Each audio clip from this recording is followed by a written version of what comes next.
l'enregistrement commence maintenant donc vous pourrez en fait le revoir derrière. Il sera diffusé une fois qu'il sera remonté et épuré sur les différents, enfin sur les différentes,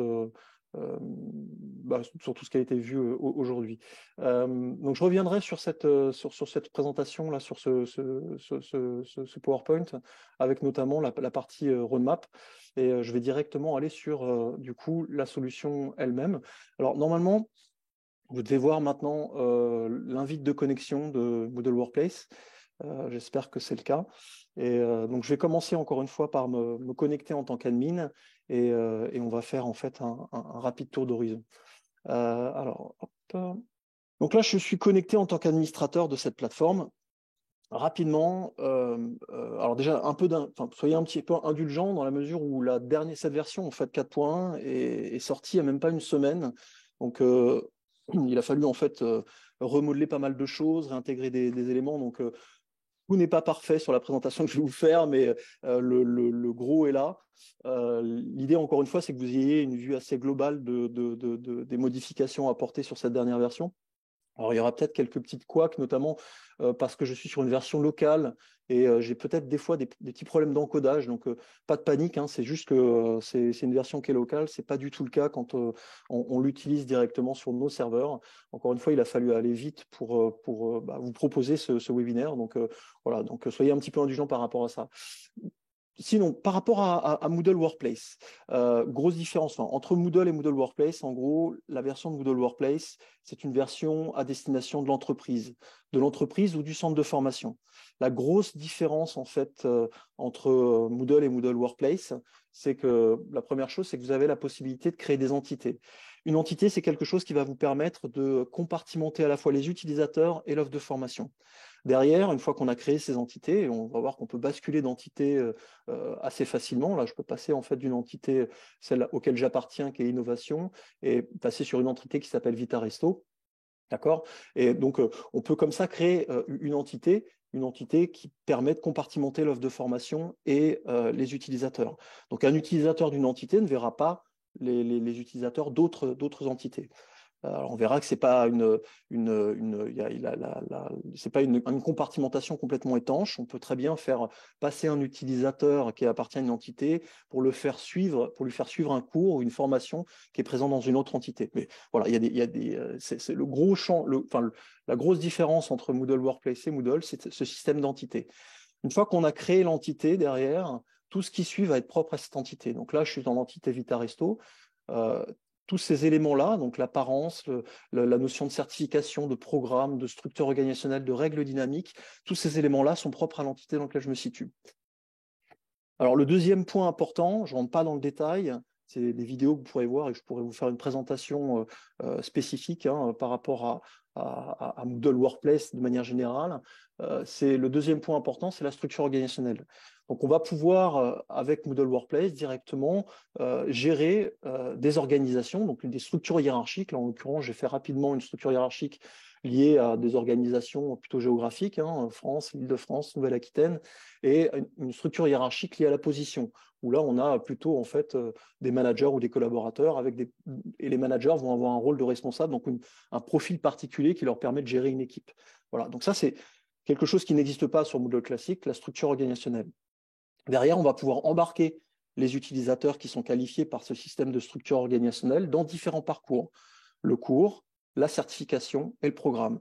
Si vous connaissez Moodle, l'élément essentiel, l'élément central en fait dans Moodle, c'est le cours, qui est un enchaînement d'activités de ressources, donc un contenu pédagogique. En plus de ça, dans Moodle Workplace, vous avez le programme et la certification. Le programme est un enchaînement de cours, on va le voir, et la certification est quelque chose qui permet à un utilisateur de devoir se reformer régulièrement sur un contenu qui est poussé pour, en fait, finalement, pouvoir attester qu'il a bien la compétence, la connaissance pour exercer un métier, par exemple. Typiquement, ça peut être un programme sur le premier secours. Vous avez toujours, en fait, le chemin initial, le parcours initial avec la formation, et derrière, une sorte de recyclage qui est prévu 1 an, 2 ans, 3 ans après, en fonction de ce que vous paramétrez. Donc là, c'est la certification. À côté de ça, on a ce qu'on appelle des règles dynamiques qui permettent assez rapidement de gérer une automatisation d'embarquement, d'actions, de notifications, etc. Donc, des règles dynamiques qui permettent, en fonction de conditions que vous avez déterminées, pousser des informations ou embarquer vos utilisateurs, vos collaborateurs sur des parcours. Et derrière, pourquoi pas faire vivre, en fait, alerter le manager s'il y a un retard quelconque sur une formation qui devait être suivie. Au bout de ça, on a les rapports personnalisés qui permettent de gérer, en fait, d'avoir une vue assez concise de ce qui se passe sur la plateforme. Alors, ça reste des rapports, hein, ce n'est pas des rapports d'analyse, hein, c'est vraiment des rapports, c'est-à-dire qu'on requête des informations qui vont être diffusées dans un premier temps sous forme de tableau, et on le verra après dans un second temps par rapport à la roadmap sous forme de graphiques et autres. Voilà. Concrètement, Moodle Workplace, c'est une compartimentation d'utilisateurs de formation, une qualification des utilisateurs au sein de ces entités, donc c'est cette compartimentation. Derrière, plusieurs parcours pédagogiques et des règles dynamiques qui permettent de gérer tout ça de manière automatisée. Tout ce que vous connaissez de Moodle, s'il y a des gens qui connaissent Moodle sur ce webinaire, vous ne serez pas perdus. On récupère l'ensemble, en fait, des fonctionnalités propres de Moodle. Moodle Workplace apporte d'autres fonctionnalités supplémentaires qui permettent, encore une fois, d'automatiser un maximum de choses. Donc ça, c'est première chose, c'était l'explication concrète de Moodle Workplace pour ceux qui ne connaissaient pas. Alors, je reviens sur la page d'accueil. Alors, petit mot sur le gros changement, en fait, de cette version. C'est le changement d'interface utilisateur et d'expérience utilisateur qui est embarqué par le biais de la version 4.1 de Moodle. Alors, vous avez un exemple ici, là, donc je suis sur une page d'accueil. Alors, on peut très bien customiser, en fait, Moodle Workplace comme on le souhaite. Donc là, moi, j'ai fait le choix de vous mettre une page d'accueil, mais on verra qu'on peut très bien faire en sorte que l'utilisateur arrive directement, pourquoi pas, sur le volet Mes cours, qui est l'endroit où sont référencés tous les cours et parcours pour lesquels l'utilisateur a une action, ou le tableau de bord, qui est un endroit qui référence encore une fois d'une autre manière des cours et parcours qui sont proposés. Au niveau de l'ergonomie, donc là, on a ce changement-là important, c'est qu'on n'a plus d'onglet, en fait, sur la partie gauche. Tous les boutons d'action sont présents, en fait, à ce niveau-là. Et quand on est dans un contexte donné, la navigation qu'on appelle secondaire est présente directement sur le contexte lui-même. Donc, vous voyez, là, je suis sur la page d'accueil. Moi, en tant qu'administrateur, j'ai la possibilité de paramétrer un certain nombre de choses. Un utilisateur ne verra pas cette partie-là, bien entendu. D'accord. Alors, parmi l'ergonomie, en fait, il y a eu pas mal de changements, notamment cette volonté sur le thème. Le thème, c'est ce qui sert, en fait, à agencer la plateforme. Il y a eu pas mal de changements, et notamment cette volonté de Moodle de boxer les choses, c'est-à-dire de faire en sorte de ne pas avoir quelque chose qui est complètement en full screen, mais plutôt, en fait, de boxer l'affichage pour permettre de maîtriser parfaitement l'agencement qui en découle. Alors, sur cette page d'accueil, il y a un certain nombre de choses qui ont été faites de la part d'Innovation. C'est notamment donner la possibilité, en fait, de pousser du contenu, des messages directement sur cette page d'accueil par le biais de blocs. Alors, ce que vous voyez, ce sont là typiquement, on a un slider qui se déroule avec de l'information. On pourrait même avoir un lien sur ce slider, hein. On a les différents cours auxquels l'utilisateur est inscrit, la possibilité de voir tous les cours si on a le droit de les voir. On a aussi, en fait, une sorte de petit carrousel qui pourrait présenter à la fois des cours ou des logos, et puis un système de questions-réponses, de Q&A, de FAQ, où l'utilisateur va pouvoir, en fait, avoir de l'information qui est poussée directement par l'administrateur de la plateforme. Cette page-là, elle est commune à l'ensemble des utilisateurs de la plateforme, quelle que soit l'entité. Et on va le voir, en fait, et c'est une des autres grosses modifications. On peut, en fait, sur Moodle Workplace, rajouter ce qu'on appelle des pages personnalisées qui vont pouvoir être poussées et dépendre d'une segmentation d'utilisateurs. Cette segmentation, elle peut être liée à l'entité, c'est-à-dire qu'on peut très bien dire, je crée une page personnalisée qui va être visualisée par telle segmentation, telle entité dans ma plateforme. Et on peut aussi très bien dire, non seulement je veux pas forcément que ce soit une page qui soit visible que pour telle entité ou telle entité ou telle entité, mais une page qui est visible sur quelque chose qui est plus transversal, donc un ensemble d'utilisateurs qui appartiennent à différentes entités. Donc on verra en fait cette notion de page personnalisée qui est une fonctionnalité nouvelle à partir de donc cette version 4.1. Rapidement, pour vous montrer au niveau ergonomique comment se construit cette page d'accueil. Alors déjà, on peut très bien décider que le volet Mes cours, on ne le veut pas ici, on veut le laisser sur l'onglet Mes cours, auquel cas, dans le paramétrage de la plateforme elle-même, on peut très bien retirer ça. Aucun, je valide. Et directement, si je retourne en fait sur l'accueil de ma plateforme, j'ai l'onglet en fait Mes cours qui disparaît et on peut très bien en fait le rajouter si on le souhaite. On peut facilement, avec un outil qui a été développé par Innovation, rajouter justement du contenu. Parce que c'est une part importante en fait de Moodle Workplace, c'est de faire en sorte que l'utilisateur, quand il est embarqué, il est dans un environnement qui lui permet de prendre de l'information et de savoir où il doit aller. D'accord ? Donc on a la possibilité comme ça en activant le mode édition. Alors au niveau de l'ergonomie sur la version 4.1 par rapport à ceux qui connaissent des versions antérieures, le bouton qui permet de gérer le mode édition est disponible partout, tout en haut à droite. Donc dès qu'on l'active, on l'aura toujours en fait en haut à droite activé et on saura exactement qu'on est en mode édition. On a ce petit bouton pareil qui change. On peut ajouter, donc là, la possibilité d'ajouter en fait du contenu. Alors, Innovation a créé un bloc qui s'appelle Cardbox et qui permet en fait assez facilement de mettre en place un ensemble d'informations. Si par exemple je veux diffuser du contenu, et on va voir que ça peut être intéressant, un contenu spécifique, c'est-à-dire embarquer l'utilisateur sur une zone de ma plateforme ou un ensemble de cours qui peut être intéressant pour une typologie d'utilisateurs, on peut très bien gérer cette navigation par le biais des cardbox. Donc là, je vais assez facilement vous montrer comment ça se configure. Donc on a le choix de différents types de cardbox. Je vais prendre Tiles pour tuiles en fait. Je vais mettre une couleur de fond, j'enregistre. Et donc là, j'ai quelque chose qui va me permettre après de rajouter des cardbox. Donc là, je vais pouvoir cliquer sur gérer les cardbox et alors je vais le faire assez rapidement, mettre un ensemble d'informations, voilà, avec un texte et rajouter derrière quelque chose qui me permet, hop, j'ai pas mal de choses devant moi, voilà, des choses qui permettent, voilà, donc de rajouter une image. Donc là directement, j'ai rajouté une image avec un texte, j'en rajoute une deuxième avec un autre texte. Hop, je reprends une image qui existe déjà, j'enregistre, une troisième, ça marche par trois. Hop. Alors on pourrait mettre un logo Moodle. Hop. Voilà, j'enregistre. Et si je reviens sur ma plateforme, voilà, et que je quitte le mode édition, assez rapidement, voilà, on a quelque chose qui permet à un utilisateur d'avoir ce qu'on appelle des call to action vers des informations ou des coins, des endroits de la plateforme qui peut être intéressant de pousser directement depuis la page d'accueil. Donc on peut faire comme ça assez facilement, rajouter des sliders, des éléments de tuiles, d'informations qui vont vous permettre, sans connaissance en HTML ou autre, vraiment d'orienter vos apprenants, vos collaborateurs sur des endroits de la plateforme.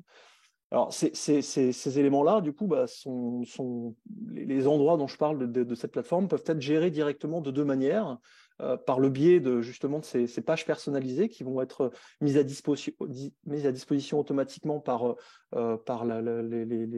les gestionnaires d'entités.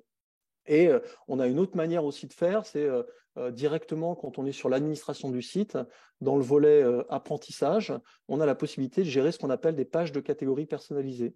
Donc on peut comme ça, en fait, assez facilement, si on a besoin de faire un focus sur un ensemble de contenus pédagogiques sur une thématique précise, on peut faire ce focus-là directement en utilisant la gestion des pages de catégories personnalisées. Alors comment ça se passe? Ça va être, je vais en fait tout simplement créer une nouvelle page, donner un descriptif thématique, thème A par exemple, hop, voilà. Et par rapport à ça, Donc, on a la possibilité de mettre un descriptif, décider que cette page est publiée. Et vous voyez, on a différentes lignes qui vont pouvoir être poussées avec à chaque fois un certain nombre de contenus. Voilà, donc je peux en mettre plusieurs. Et je vais aller choisir en fait des cours qui vont pouvoir être présentes sur c'est la thématique qui m'intéresse. Donc, je peux comme ça aller sélectionner différents cours qui sont des cours qui sont disponibles directement depuis comment s'appelle les contenus que j'ai créés dans cette entité, et on va pouvoir les mettre à disposition directement auprès des utilisateurs. Voilà, hop, j'enregistre. Donc là, j'ai comment s'appelle ma thématique qui a été créée, et voilà après ce que ça donne. Donc là, bah, comment s'appelle cette URL, cette page en fait spécifique que j'ai créée, vous voyez, assez rapidement. On a pioché différents parcours. Je peux récupérer l'URL, revenir sur la page d'accueil et faire une action en fait, changer le contenu pour faire en sorte que cet utilisateur après, que ce bouton-là puisse pointer vers cette page spécifique dans laquelle je vais avoir un ensemble de contenu pédagogique qui peut être intéressant de pousser. D'accord ? Donc, on a la possibilité comme ça, vous voyez, de diffuser donc bien évidemment un contenu pédagogique sur une thématique donnée, et mettre à disposition en fonction de l'appartenance de l'utilisateur qui navigue, donc de lui permettre, en fonction de ce qu'on a décidé, d'accéder à à des pools de formation directement. Donc, première chose, au niveau des fonctionnalités, la possibilité du coup de gérer cette page d'accueil, et derrière de créer en fait un environnement qui va permettre à un utilisateur d'accéder directement à une thématique donnée avec un ensemble de parcours spécifiques. D'accord ? Alors ça, c'était pour la partie en fait diffusion. On a un autre mode de diffusion important aussi, alors qui n'est pas propre à la version 4.1, qui est propre encore une fois à ce qui a été développé par Innovation. C'est la notion de catalogue. Quand on est sur Moodle Workplace, on a la possibilité comme ça de gérer un catalogue de formation qui va être mis à disposition directement à l'utilisateur. Donc, on a cet onglet catalogue avec des filtres qui sont complètement customisables. Les filtres tous ces filtres, les filtres qu'on voit sont basés sur les champs additionnels de cours, hein, qui est une fonctionnalité qui est native de Moodle Workplace. Et on peut comme ça, en fait, directement pousser un certain nombre de contenus qui va être potentiellement accessible en toute autonomie pour l'utilisateur, ou qui va être disponible après validation d'un manager ou autre. Donc, ce système de catalogue où on peut directement faire des tris en fonction de la durée, du temps disponible pour se former ou la thématique qui m'intéresse. D'accord ? Alors, par rapport à ça, le catalogue n'est pas un catalogue, c'est pas un catalogue qui est unique, hein. Le catalogue va être propre en fait à l'entité auquel appartient l'utilisateur. Donc typiquement, on va pouvoir avoir une offre de formation qui peut être publique, qui peut être commune en fait à l'ensemble des entités, et une entité va pouvoir dire, bah moi, en plus de l'offre publique qui est poussée de manière générale par l'administrateur, en tant qu'administrateur d'entité, je veux pousser tel ou tel cours dans ce catalogue. Donc en fait, il y en a une certaine souplesse dans le contenu pédagogique qu'on va retrouver ici, dans la mesure où on va pouvoir dire, et là je vais aller vous montrer en fait comment ça se passe quand on est dans la gestion des cours, on va pouvoir dire que l'offre globale qu'on va retrouver directement sur le catalogue, elle se situe ici. Donc là, je retrouve les 10 cours qui sont présents sur toutes les entités, c'est-à-dire que toutes les entités auront accès à ces 10 cours. Et dans le cadre de Vitaresto, j'ai créé une autre catégorie dans laquelle je vais pouvoir placer des cours qui vont être diffusés spécifiquement pour les utilisateurs qui sont dans l'entité Vitaresto. Donc, on a encore une fois une souplesse dans la diffusion et potentiellement l'embarquement des utilisateurs dans les contenus pédagogiques qui sont proposés.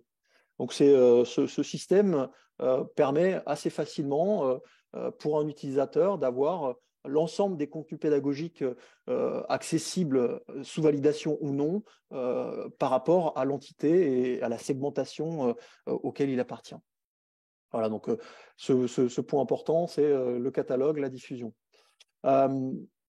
De manière générale, il y a eu une refonte assez globale en tant qu'administrateur global de la gestion des utilisateurs. Avant, on avait sur l'ancienne version de Moodle Workplace, on n'avait pas la possibilité d'avoir une vue assez globale en fait, des utilisateurs qui sont présents et des entités auxquelles ils sont attachés. À partir de cette version, on a la possibilité, avec des filtres, hein, mais assez facilement de gérer en fait les utilisateurs de manière globale en tant qu'administrateur. Donc d'avoir une vue de, OK, bah, j'ai tel utilisateur, ces utilisateurs font partie de l'entité par défaut, il y en a que certains qui sont dans une autre entité, et je peux assez facilement voir aussi qui est responsable d'entité au sein d'une entité donnée. Donc on a ce système en fait où on peut voir facilement qui fait quoi au sein de la plateforme. Encore une fois, en tant qu'administrateur global. Autre élément intéressant, c'est qu'on peut, ce qui n'était pas le cas en fait avant, on peut embarquer les utilisateurs directement via un SSO. Enfin, on peut en fait faire en sorte de synchroniser les utilisateurs depuis vos systèmes vers Moodle Workplace. On peut également, il y a aussi la possibilité de faire en sorte que l'utilisateur lui-même s'inscrive ou qu'on l'inscrive automatiquement via un fichier Excel. Et derrière, il y a un message qui est envoyé à l'utilisateur en lui disant coucou, on t'a créé un compte, voici ton login mot de passe. Et bon, des fois, il y a la nécessité en fait de renvoyer le mot de passe aux utilisateurs. Et à partir de cette version, on a également la possibilité en fait de faire en sorte de renvoyer l'utilisateur, l'email de confirmation à l'utilisateur qui va lui renvoyer des mots de passe pour que derrière il puisse se reconnecter. Donc ça aussi, c'est quelque chose qui n'existait pas et qui est bien pratique pour gérer les utilisateurs et notamment leur capacité à accéder à la plateforme. Assez facilement aussi, on a la possibilité de faire basculer un utilisateur d'une entité à une autre. Donc là, j'ai la possibilité directement en masse, en sélectionnant un certain nombre d'utilisateurs, de les basculer d'une entité à une autre. Alors j'ai un message de confirmation, ça ne se fait pas aussi facilement. Et on a aussi la possibilité d'affecter le rôle d'administrateur d'entité en masse à des utilisateurs, encore une fois, par le biais de cet onglet utilisateur global sur la plateforme. Ça, c'est un des points également qui est différenciant par rapport à cette version 4.1 et les versions précédentes. Ça, c'est sur la partie gestion des utilisateurs. On a également un point qui est très intéressant, c'est que sur cette nouvelle version, on a une gestion de l'espace partagé qui est différente. Avant, l'espace partagé, c'est un endroit où vous allez pouvoir en fait pousser du contenu qui va être disponible sur l'ensemble des utilisateurs de la plateforme. Donc là, typiquement, si je crée un programme qui est commun en fait à l'ensemble des entités de ma plateforme, si je le place dans l'espace partagé, une personne qui a les droits en fait d'inscrire des gens à des programmes aura la possibilité d'utiliser ce programme-là. Donc, il est diffusé à l'ensemble des utilisateurs. On a rajouté quelque chose sur cet espace partagé. Donc, si je bascule sur l'espace partagé, c'est qu'on a la possibilité, via les règles dynamiques, de répartir, d'embarquer les utilisateurs dans une entité donnée. Donc, typiquement, on peut très bien dire que si un utilisateur appartient à telle entité sur la plateforme, vous m'entendez? Oui, je t'entends, Benoît. Ah, j'ai un message qui me disait que j'étais déconnecté. Excusez-moi, j'avais un message qui me disait que j'étais déconnecté, donc ouais, très bien. Donc, on a cette possibilité comme ça d'affecter automatiquement depuis l'espace partagé, qui est un espace, encore une fois, qui est complètement transversal à l'ensemble des utilisateurs hein, de ma plateforme, d'effectuer des actions en masse en fait, directement depuis cet espace partagé. L'intérêt, c'est quoi? C'est qu'avant, en fait, sur l'ancienne version, il fallait créer en fait une règle dynamique dans chaque entité pour pouvoir affecter les utilisateurs dans chaque entité à des parcours. Là, directement sur la personne qui a les droits sur l'espace partagé, on va pouvoir en fait dire concrètement, depuis cet espace partagé, et comme tout le monde a accès à l'espace partagé, je vais sélectionner tous les utilisateurs qui appartiennent à une entité donnée. Donc là, si je prends par exemple les utilisateurs qui appartiennent à Vita Resto, j'enregistre. On voit que j'ai 8 personnes. Je peux même voir les personnes qui sont impactées par cette condition. Et action, on va pouvoir derrière leur affecter des certifications, des cours, des récompenses ou les affecter à d'autres entités si on le souhaite.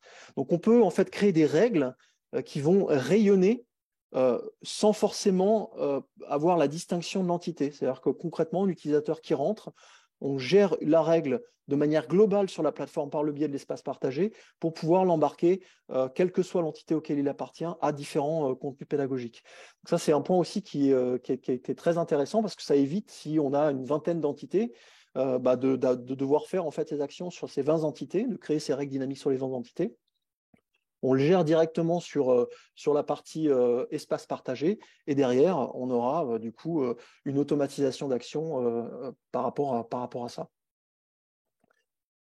Au niveau des fonctionnalités supplémentaires, on a cet onglet-là, j'en ai parlé au tout début, j'en ai parlé par rapport aux pages de catégories, qui donnent la possibilité de faire un focus sur des contenus pédagogiques qui sont proposés. Donc, c'est la page de catégorie que je vous avais montré. On a également en fait la possibilité de mettre en place ce qu'on appelle des pages personnalisées. Alors, la page personnalisée, alors on peut, au niveau des droits, on peut donner la capacité de gérer les pages personnalisées à différentes personnes. Par défaut, c'est l'administrateur global qui le fait. Et la page personnalisée, en fait, c'est quelque chose qui va vous permettre de mettre en place une page dans laquelle vous allez pouvoir pousser ce qu'on appelle des blocs où, je ne sais pas, moi, ça peut être du bloc, du code HTML, enfin du texte, des images, des liens, etc. Et surtout déterminer qui va avoir accès en fait à cette page-là. Donc là, on a en fait, vous voyez, un ensemble d'informations qui vous permettent de dire, OK, il n'y a que les personnes qui appartiennent à l'entité suivante qui vont pouvoir accéder à cette page-là. On peut très bien aussi dire c'est l'affectation de poste. Donc, ça peut très bien être quelqu'un qui a un poste donné, qui est manager, qui a un poste à responsabilité, qui va avoir accès à cette page-là.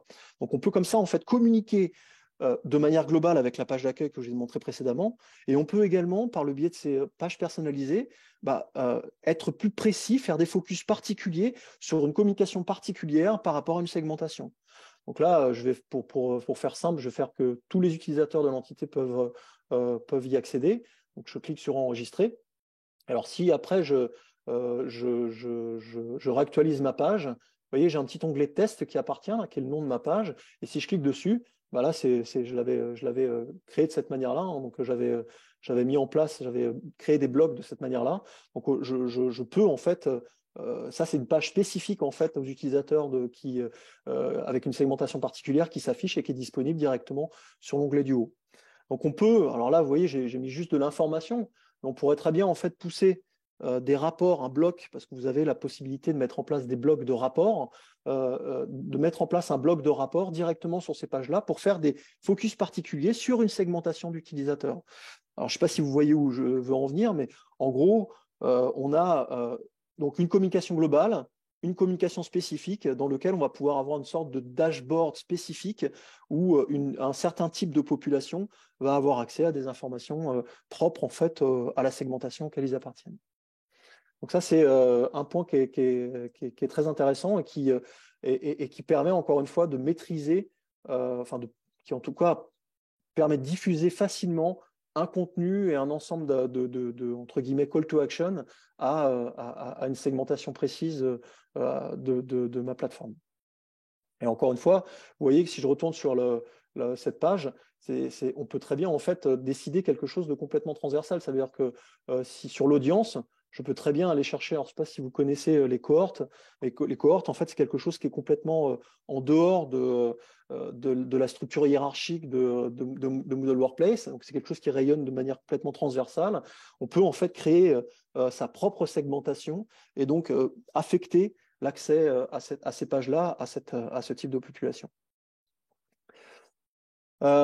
Sur les rapports, hein, il y a eu une amélioration sur la gestion des rapports. Il y a notamment, en fait, alors, attendez, je vais me mettre sur Vita Resto. Donc je rebascule l'entité, je remets sur les rapports.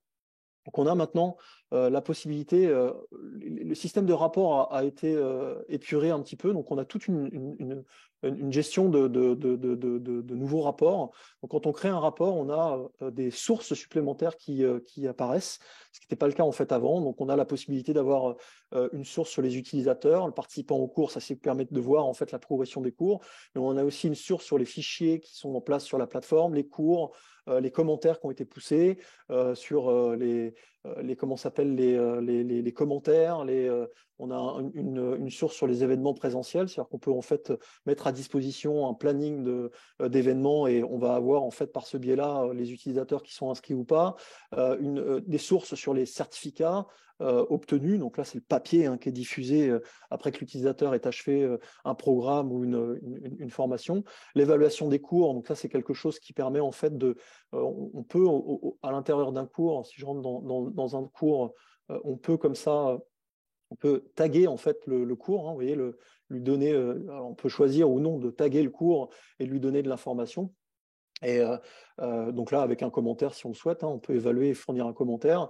Et donc, on va avoir un rapport qui va fournir de l'information par rapport à ça. Alors, ça me permet aussi de faire la transition. Donc là, tout un système de sources supplémentaires qui n'existait pas sur les rapports. Et pareil, au niveau du fonctionnement, si je rentre dans l'édition, dans la construction du rapport lui-même, je ne sais pas si vous voyez, mais avant, en fait, il fallait scroller en fait, un peu dans tous les sens pour arriver au contenu. Alors là, j'ai un rapport qui est assez long en fait, sur la largeur. C'est pour ça que j'ai quand même toujours mon petit scroll horizontal. Mais il y a eu la volonté en fait, de faire en sorte que l'édition de ce rapport-là se fasse sous forme de pop-up en fait, full screen. Et donc là, c'est pour ça que quand je rentre dans l'édition d'un rapport, j'ouvre en fait une page qui prend la totalité de mon espace. Et quand je referme, je reviens sur l'édition avec mon agencement un peu boxé. Donc là, voilà, en termes d'ergonomie, il y a un travail qui a été fait pour rendre plus facile la récupération et la gestion en fait, de la construction des rapports. Je reviens sur l'ergonomie. Alors, je ne suis pas allé, mais en fait, il y a eu un travail de fait également sur la compréhension des actions qui sont à effectuer quand on est dans un cours. Donc, si je reviens sur le cours, là, les risques cyber, il y a eu un travail de fait sur, vous voyez, la visibilité de la progression dans le cours. On a en fait avant, on avait juste une petite icône en fait en haut à gauche qui présentait, qui illustrait en fait le cours. Là, on a vraiment quelque chose qui est en haut et on peut même d'ailleurs, si on le souhaite, rajouter un temps. Si je vais dans le paramètre, alors normalement c'est le cas, si je vais dans paramètres, que je fais autre champ et que je mets temps en minutes, je vais mettre 15 minutes par exemple. Hop, je mets afficher le temps, j'enregistre et j'affiche. On a voilà, le temps en fait, qui apparaît ici, qui indique à l'utilisateur, quand il est embarqué sur ce parcours, que voilà, il aura un temps moyen qui est observé par rapport à ce qui a été évalué par l'ingénieur pédagogique. Donc l'ergonomie change, vous voyez, quand on est dans un cours, on a le menu secondaire qui apparaît ici. Encore une fois, plus de menu sur la gauche. Alors, il peut y avoir des éléments sur la gauche. Si je vais dans un cours qui est différent, par exemple, un module créateur de cours, qui est voilà, on a la possibilité d'avoir en fait le sommaire du cours qui apparaît ici. Et vous voyez que si je navigue en fait dans mon cours, j'ai l'onglet sur la gauche qui change. Alors ça, c'est une version qui n'est pas propre. Enfin, cette fonctionnalité-là n'est pas propre à la version Moodle Workplace, elle est propre à la version Moodle, mais c'est un élément qui est intéressant, qui a été repris sur Moodle Workplace. Qu'on a ce système comme ça de possibilité de assez facilement noter et de visualiser où on est l'apprenant. Pareil pour les actions qui permettent en fait de faire progresser l'utilisateur. On a ce système en fait où l'utilisateur va voir qu'il a terminé tel ou tel élément. Vous les voyez d'ailleurs répliqués ici sous forme de bouton vert. Et on a aussi un bouton qui permet à l'utilisateur facilement de voir si il a la capacité ou non de cocher la case comme quoi c'est terminé ou pas directement sur le parcours. Bon, une amélioration aussi de l'ergonomie quand on est dans le parcours. D'ailleurs, quand on rentre dans un test, on a, vous voyez, un bouton qui permet assez facilement de revenir sur le cours sans forcément aller chercher le fil d'Ariane ou autre. Pareil, une amélioration de l'ergonomie et de la navigation quand on est dans un cours. Je crois que j'ai tout dit sur la partie contenu, cours. Alors, je fais juste un truc. Donc, ah oui, alors je vais me déconnecter. Enfin, je vais plutôt me connecter avec un autre utilisateur qui appartient qui appartient à une entité et vous montrer ce qui change quand on est… Voilà. Donc là, quand on est… je me connecte à un utilisateur qui n'est pas du tout administrateur d'entité, mais qui gère en fait une équipe. Donc, parce qu'il gère une équipe, il va pouvoir accéder à un onglet Mon équipe. Et alors, c'est pareil, l'onglet Mon équipe a changé. Avant, c'était un onglet qui était présent sur le tableau de bord. On ne savait pas vraiment où se situer. Des fois, on arrivait dessus, des fois, on n'arrivait pas. Là, c'est vraiment un onglet séparé. Et on a la possibilité facilement de voir alors, le poste auquel est rattaché l'utilisateur. Et on a la possibilité de voir également en fait, la progression de l'utilisateur dans les différents parcours auxquels il est rattaché. Pareil, quand on est sur mes cours, le programme, l'agencement du programme a changé. Donc, vous voyez, donc là, j'ai des cours auxquels je suis rattaché, auxquels cet utilisateur est rattaché, et j'ai des programmes. Et si je rentre en fait dans le programme, je vais avoir une zone en fait qui va m'indiquer ce que je dois faire directement avec les cours que j'ai récemment vus, si j'ai accédé à un cours, et la possibilité comme ça de naviguer de cours en cours. Donc là, si je rentre dans un cours, j'ai la prise de poste. Alors, directement, quand je rentre dans ce cours, j'ai une information qui m'indique, alors qui ne s'affiche plus après dès que je passe le contenu, qui m'indique en gros que ce cours fait partie d'un programme. Et puis, je peux avoir les dates d'échéance à venir, les informations concernant ce cours. Et puis, si j'avais en fait un PDF, un Word, un Excel, un PowerPoint lié au dossier de cours, alors j'ai l'image en fait d'illustration, je pourrais l'avoir ici en fait en téléchargement.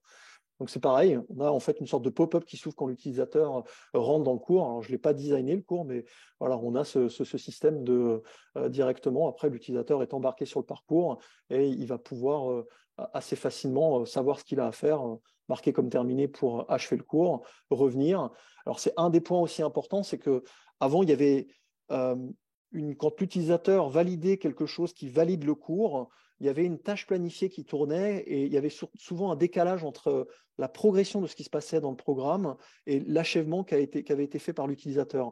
Il y avait 1 minute à attendre, donc ça créait en fait une incohérence entre j'ai terminé ce cours-là, mais je suis obligé d'attendre pour accéder au suivant. Là, c'est pareil, depuis la version 4.1, il y a eu une modification, ce qui fait que l'utilisateur qui suit un programme, dès qu'il achève le cours, automatiquement, il va avoir en fait l'achèvement qui se fait et quand il est sur ses cours, il y a la progression automatiquement qui se fait et il a l'accès en fait à la suite. Il n'est pas obligé d'attendre que la tâche planifiée tourne pour que ce soit recalculé, que la progression soit recalculée. Voilà, donc ça c'est un des éléments qui était pas très compréhensible pour l'utilisateur qui naviguait parce que les choses se faisaient assez rapidement. Il terminait un cours, puis quand il revenait sur le tableau de bord, il ne voyait pas qu'il avait terminé et puis il ne pouvait toujours pas accéder en fait au deuxième élément qu'il devait suivre. Donc voilà, là maintenant c'est vraiment ultra dynamique et il n'y a pas d'attente à avoir avant d'accéder au suivant. Voilà. Alors, bon, là, moi, j'ai créé un utilisateur qui a la possibilité de gérer des programmes. Donc, cet utilisateur peut inscrire d'autres utilisateurs, les utilisateurs de son équipe dans des programmes, mais ça existait déjà avant. Voilà, en gros, ce qui a changé par rapport à Moodle Workplace sur cette version Moodle Workplace 4.1. Alors, il y a certainement encore des choses à faire au niveau de l'ergonomie. On travaille encore dessus, mais c'est quelque chose déjà qui franchement, vous permet de faire beaucoup de choses, encore une fois, au niveau de la compréhension de l'offre de formation qui va être diffusée et derrière de la compréhension des actions que doit effectuer un utilisateur pour progresser et même la navigation elle-même quand il est sur un parcours. Donc voilà, ça c'est le gros des éléments qui ont été poussés. Alors si je reviens sur mon document, alors juste pour vous fournir en fait quelques informations par rapport à la roadmap à venir. Donc dans Moodle Workplace 4.1, il y a toutes les nouveautés de la version 4.1 de Moodle classique. Notamment la possibilité d'avoir Big Blue Button. Big Blue Button, c'est une classe virtuelle. Donc, on a maintenant la possibilité d'utiliser Big Blue Button gratuitement. Donc, quand vous utilisez Moodle Workplace à partir de la version 4.1, et si vous n'aviez pas en fait de classe virtuelle, vous pouvez l'utiliser. Et chose intéressante, la classe virtuelle de Big Blue Button vous permet aussi d'inscrire des utilisateurs qui n'appartiennent pas forcément à votre Moodle Workplace. Vous pouvez inviter des gens. Si vous faites une formation avec un utilisateur qui est en dehors de votre structure, vous pouvez quand même l'inviter pour qu'il participe en fait à l'événement. Donc ça, c'est quelque chose qui est aussi intéressant. Il y a la notion d'accessibilité qui est disponible. Il y a tout un rapport qui permet de gérer l'accessibilité aux handicapés. Hein. On a donc la refonte de l'UX de la navigation, une amélioration de la banque de questions. La version LTI, je ne sais pas si vous connaissez, mais c'est ce qui permet en fait d'inscrire des utilisateurs dans d'autres plateformes que celles dans lesquelles il est. Donc de créer en fait un pont LTI, une connexion entre différentes plateformes. Et alors les autres éléments à venir sont, alors ça va être séquencé en plusieurs étapes, hein, à moyen terme, on va dire. Donc là c'est, alors je ne sais pas novembre 2023, hein, excusez-moi, hein, c'est pas du tout novembre 2023, c'est à venir, je pense courant 2023. Je ne sais pas si c'est vraiment novembre 2023 qui sera arrêté, mais on a du coup l'agencement de la page Mes cours qui va être encore une fois modifié. Il y a de grandes chances que là, on est sur, en fait, vous avez vu qu'on était sur un format un peu linéaire. Il y a de grandes chances qu'on ait le format tuile également sur l'onglet Mes cours. Et il y a toujours cette continuité d'amélioration sur la navigation elle-même. Ça fait partie des axes en fait, principaux de Moodle, le Moodle Workplace, c'est l'amélioration de l'expérience utilisateur. C'était un point qui était vraiment à améliorer dans Moodle. Mais il n'y a pas que ça qui va voir le jour. Il y a les rapports graphiques. Donc là, on est sur des rapports plutôt sous forme de tableau, alors qui peuvent être téléchargés au fichier Excel hein, de différentes manières, Excel, PDF et autres. Mais on va avoir après des rapports graphiques, c'est-à-dire qu'on pourra, par le biais d'un rapport, générer en fait un ensemble de graphes. Et ces graphes-là pourront être réintégrés sous forme de blocs dans les pages personnalisées que je vous ai montrées précédemment. Donc on aura en fait des sortes de tableaux de bord par rapport aux pages personnalisées qui pourront être fournis, encore une fois, selon une segmentation d'utilisateurs. On aura la possibilité d'avoir des rapports au niveau des cours. Donc là, on a un rapport global qui dit, OK, cette personne a terminé tel cours, mais on ne sait pas forcément ce qui se passe dans le cours. Là, on pourra avoir un rapport sur quelle activité il a effectuée, combien de fois il s'est connecté, quelle note il a obtenue sur telle ou telle activité. Donc des rapports qui vont fournir un élément plus précis, un focus plus précis sur le cours lui-même. On aura la possibilité d'affecter un utilisateur à plusieurs entités. Ça, c'était aussi un point qui était problématique. On a sur pas mal de nos clients en fait qui ont des utilisateurs qui interviennent sur différentes entités. Je pense notamment à des structures des utilisateurs qui sont à la fois sur des missions propres en interne et des missions qui sont aussi proposées à des contenus qui sont externes, donc aux clients de la structure auquel il appartient. Et il était souvent obligé de se déconnecter, se reconnecter pour accéder à l'entité, à l'autre entité. Là, il aura la possibilité, avec un seul compte, d'accéder à cette double entité. Il y a un projet qui est assez intéressant, qui est le projet de messagerie Matrix, qui permettra en fait derrière le Matrix, c'est une solution open source qui permet de gérer en fait une messagerie interne, un peu à la méthode, la manière de Slack. Donc il y a ce projet-là qui va voir le jour et qui va être intégré du coup à Moodle 4.1. Et puis à voir plus tard, donc les deux gros axes principaux d'amélioration, sur la roadmap, c'est l'amélioration de l'interface utilisateur et de l'expérience utilisateur. L'interopérabilité de Moodle et Moodle Workplace dans tout un écosystème. Donc, c'est de faire en sorte qu'il y ait le plus de ponts possible avec des outils Salesforce, n'importe quel ERP ou CRM. Et la mise en place, en fait, là, c'est la mise en place de logique conditionnelle dans les règles dynamiques. Actuellement, on est obligé de dire est-ce que si cette personne appartient à tel élément, dans ce cas-là, c'est ça. Là, on pourra dire si cette personne appartient à tel élément ou tel élément est tel. Donc, créer en fait toutes des règles beaucoup plus complexes. Donc, ça verra le jour un peu plus tard. La possibilité de s'auto-inscrire à un programme. Actuellement, en fait, c'est un manager ou un responsable pédagogique ou une règle dynamique qui doit inscrire les utilisateurs dans les programmes. Là, on aura la possibilité de faire en sorte que l'utilisateur, directement dans le catalogue ou de manière autonome, qui puisse s'inscrire en fait dans un ensemble de cours, donc un programme. Et enfin, on aura, ça c'est le point le plus intéressant, la possibilité de créer des hiérarchies d'entités. Donc, une structure hiérarchique à un niveau, une granularité au-dessus de ce qu'on a déjà. Et ça, c'est quelque chose qui est très attendu par pas mal de nos clients de Moodle Workplace. Donc voilà la roadmap à venir. Avant de répondre aux différentes questions, s'il y en a, je vais juste vous indiquer qu'on est présent au salon du Learning Technology, donc les 1er et 2 février, et qu'on sera présent aussi au salon e-Learning Expo. Donc, si vous avez besoin d'avoir une démonstration plus spécifiques par rapport à votre structure sur Moodle Workplace ou sur Moodle, vous pouvez très bien venir nous voir à ce moment-là. Là, encore une fois, l'objet de ce webinaire, c'était plutôt de vous montrer les différentes fonctionnalités. Donc, il y en a pas mal de nos clients qui sont présents sur ce webinaire. Pour ceux qui ne font pas partie de nos clients et qui n'utilisent pas Moodle Workplace, on peut vraiment prévoir en fait un point d'échange plus spécifique pour que vous ayez une vue un peu plus précise de ce que permet de faire Moodle Workplace. Voilà, j'espère que j'ai été le plus clair possible. J'ai respecté plus ou moins le délai. Il nous reste 7 minutes en gros pour les questions-réponses si vous en avez. La notion d'espace partagé, oui, bien sûr. Alors, la notion d'espace partagé, en gros, donc vous avez en fait un système d'entités dans Moodle Workplace. Ce système d'entités, en fait, ça vous permet de vraiment de compartimenter l'offre de formation. Donc, typiquement, un utilisateur, il va être rattaché pour le moment qu'à une seule entité. L'espace partagé vous permet de pousser du contenu qui va être global, enfin qui va être en fait diffusable, entre guillemets, à l'ensemble de la plateforme. Je donne un exemple. Si vous avez des formations qui sont…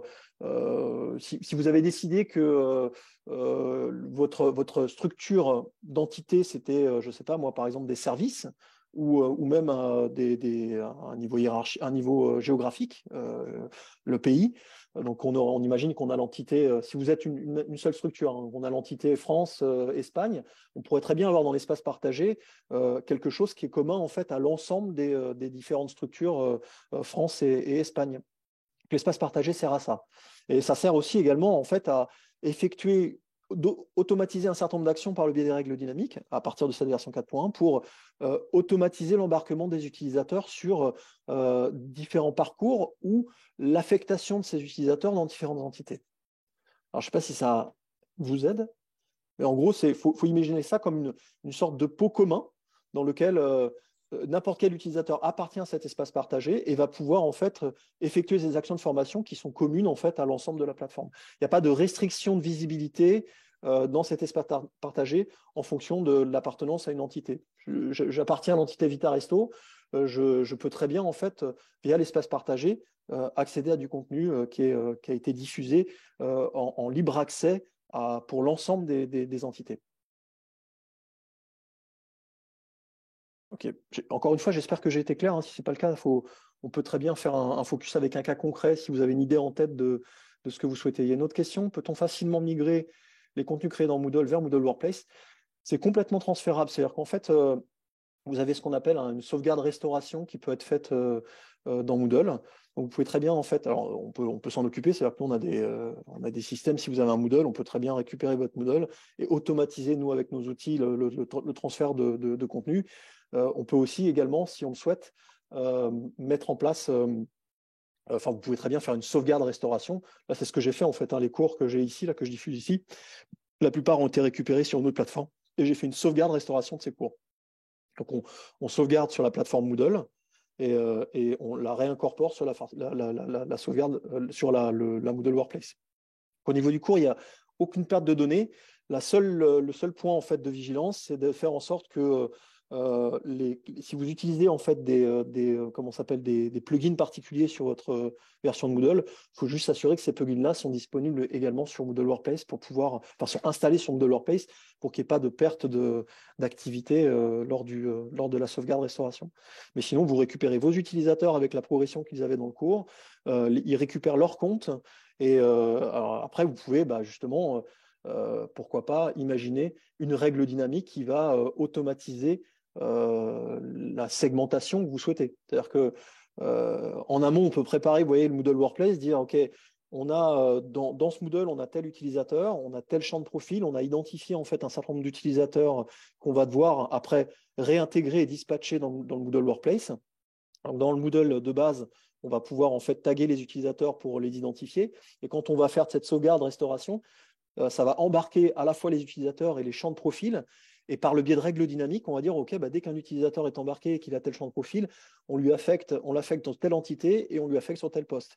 Et vous voyez qu'en fait, on peut, sans développement particulier, répliquer, enfin en tout cas, transférer directement ce qui existe actuellement sur Moodle vers Moodle Workplace en automatisant l'utilisation des fonctionnalités propres à Moodle Workplace, à savoir la structure hiérarchique et l'entité. Encore une fois, je rentre peut-être plus trop dans le détail. C'est des choses qu'on peut voir en fait ensemble sur des cas concrets. Mais alors, pour pas citer, mais on a un client qui se pose la question de passer à Moodle Workplace. Je crois que d'ailleurs la personne est présente sur cette. Bonjour Colline. C'est typiquement ce qu'on va faire. Ils ont un Moodle. On utilise ce qu'on appelle le multi. Un plugin qui s'appelle le multi-tenancy qui permet de faire cette segmentation qui existe nativement dans Moodle Workplace. Et ben, en gros, ce multi-tenancy est basé sur l'affectation des utilisateurs dans les champs de profil. C'est-à-dire qu'on a en fait des champs de profil qui disent bah, lui, il appartient à tel tenant, celui-là, il appartient à tel tenant. Et ben, nous, en gros, quand on va transférer tout ça, on va prévoir le Moodle Workplace en disant bah, dès qu'un utilisateur arrive de Moodle classique, là où il était, la source, et qu'il a tel champ de profil, automatiquement, on va dire bah, il appartient à telle entité. Et dans cette entité, on l'affecte à tel poste, en fait. Et donc, les choses se font vraiment de manière assez fluide. Voilà. Je vois que oui, Thomas a levé la main. Oui.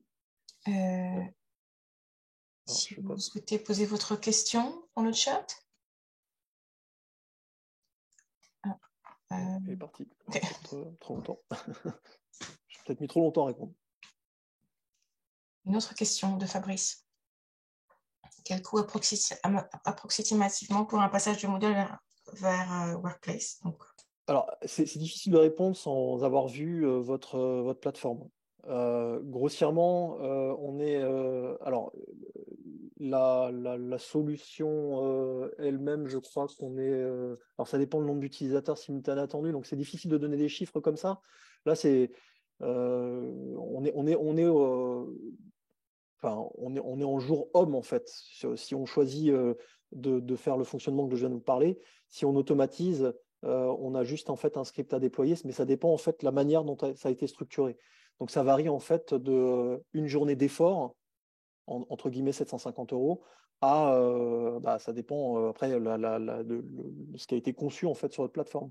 Donc là, ça peut aller à 3-4 jours en fonction du nombre de cours et de la structuration que vous voulez mettre derrière une fois qu'on a transféré les utilisateurs. Mais ça, concrètement, Fabrice, c'est quelque chose qu'on peut voir ensemble. C'est-à-dire que si vous pouvez nous présenter votre plateforme Moodle, et nous, on va dire, OK, bah, très bien, ça peut être répliqué de telle manière. Et là, on peut rapidement vous faire un devis sans aucun souci, quoi. Je reste à votre disposition, enfin, Innovation reste à votre disposition. N'hésitez pas à nous solliciter pour des démos plus précises. Je pense que c'est important qu'on ait en fait une mise en tout cas une présentation qui corresponde en fait à ce que vous souhaitez avoir derrière. Voilà. Bonne journée à tous.